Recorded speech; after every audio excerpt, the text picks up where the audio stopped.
Iran के परमाणु कार्यक्रम को लेकर चल रहे तनाव के बीच अमेरिका का बड़ा दावा सामने आया है।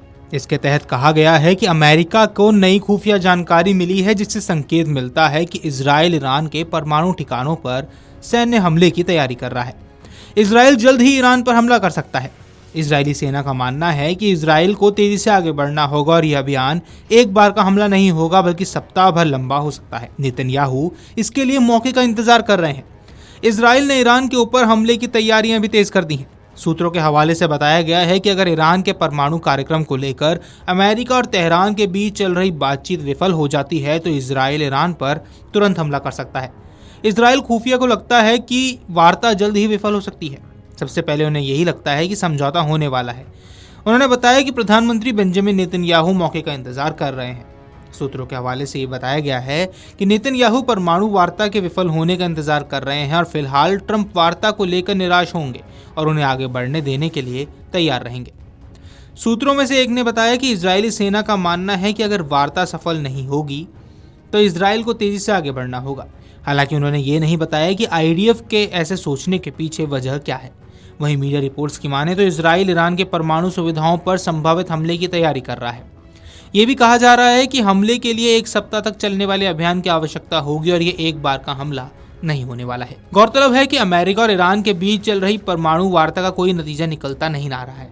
यूरेनियम संवर्धन को लेकर दोनों देशों में तनातनी मची है और इसी बीच ईरान के सर्वोच्च नेता अयातुल्ला अली खामेनेई अमेरिका पर भड़क गए। खामेनेई का कहना है कि अमेरिका ईरान को यूरेनियम संवर्धन से रोक रहा है, जो उसके लिए अपमानजनक है। उनका कहना है कि परमाणु समझौते के लिए अमेरिका ईरान के सामने बहुत ज़्यादा शर्तें रख रहा है। ईरान और अमेरिका के बीच परमाणु कार्यक्रम को लेकर चल रही बातचीत के बीच ईरान ने अपना सख्त रुख दोहराया है।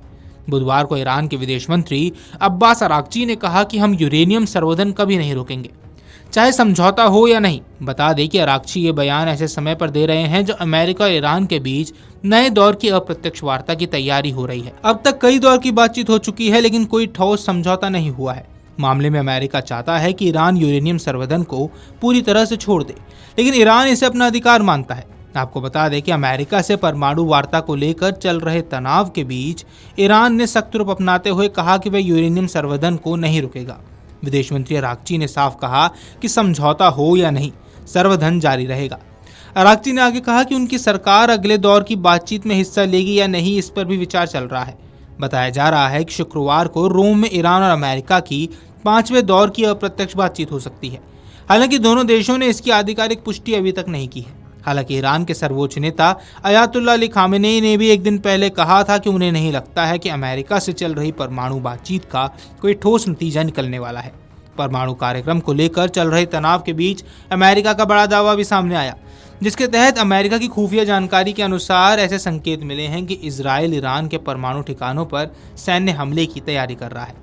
गौरतलब है कि 2015 में परमाणु समझौते में ईरान ने यूरेनियम संवर्धन की सीमा 3.67% रखी थी, लेकिन 2018 में ट्रंप के अमेरिका के समझौते से अलग करने के बाद ईरान ने सभी सीमाएं तोड़ दी और 60% तक संवर्धन कर रहा है, जो हथियारों में इस्तेमाल होने वाले स्तर के बेहद करीब है। इसी बीच अमेरिका और इजराइल बार बार ईरान पर दबाव बना रहे हैं। ट्रंप ने धमकी दी कि अगर समझौता नहीं होता है तो ईरान के परमाणु ठिकानों पर सैन्य कार्रवाई हो सकती है। वहीं इजराइल ने भी एक तरफा हमले की चेतावनी पहले ही दे दी है, जिससे पहले ही तनावग्रस्त मिडल ईस्ट में हालात और बिगड़ सकते हैं। गौरतलब है कि अमेरिका और ईरान के बीच 4 दौर की परमाणु वार्ता हो चुकी है, लेकिन वार्ता किसी समझौते तक फिलहाल तो नहीं पहुंच पाई है और अब ईरान के supreme leader Ayatollah Ali Khamenei समझौते के लिए अमेरिका की ही मांगों पर भड़क उठे हैं। वीडियो डेस्क अमरउजाला.com। अगर आप ये वीडियो YouTube पर देख रहे हैं तो हमारे चैनल को सब्सक्राइब कर बेल आइकन दबाएं और Facebook पर देख रहे हैं तो हमारे पेज को लाइक करें।